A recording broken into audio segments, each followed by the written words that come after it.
അങ്ങനെ മാസങ്ങളുടെ പ്ലാനിന് ശേഷം ഞങ്ങൾ ഫൈനലി ട്രിപ്പ് പോകുന്നതാണ്.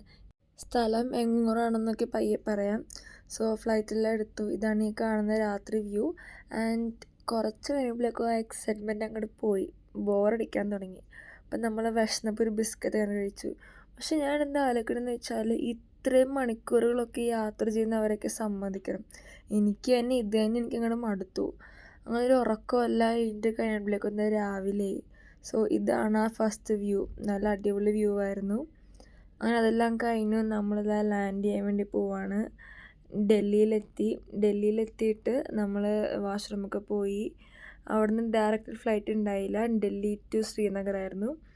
നെക്സ്റ്റ് എയർപോർട്ടിലെത്തി, നെക്സ്റ്റ് ഫ്ലൈറ്റിലോട്ട് ചെക്ക് ഇൻ ചെയ്യണം. അങ്ങനെ അവിടുത്തെ കാര്യങ്ങളെല്ലാം കഴിഞ്ഞു. ഇതാ ഫ്ലൈറ്റിൽ കയറി.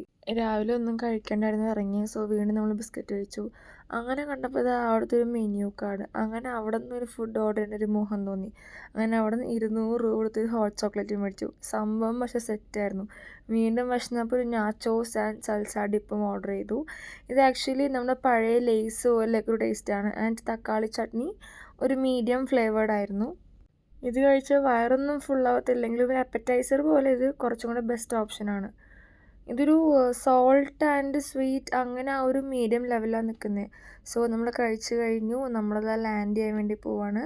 നമ്മളങ്ങനെ എയർപോർട്ടിലെത്തി. നമ്മൾ വേറെ എങ്ങോട്ടുമല്ല, കാശ്മീരിലോട്ടാണ് പോയിട്ടുണ്ടായിരുന്നത്. അങ്ങനെ അവിടെ എത്തിയപ്പോഴേക്കും നമ്മൾ ലഗേജൊക്കെ പിക്ക് ചെയ്യാൻ വേണ്ടി ആൾക്കാർ വന്നിട്ടുണ്ടായിരുന്നു. അവിടെ എത്തിയപ്പോൾ തന്നെ തണുപ്പ് അങ്ങോട്ട് തുടങ്ങി. ചെന്നിട്ട് നല്ല ചായ അങ്ങോട്ട് കുടിച്ചു. റൂമിലെത്തി ഫുഡ് പോലും കഴിക്കേണ്ട ഒറ്റ കിടത്തായിരുന്നു. അപ്പം നെക്സ്റ്റ് വീഡിയോയിൽ കാണാം.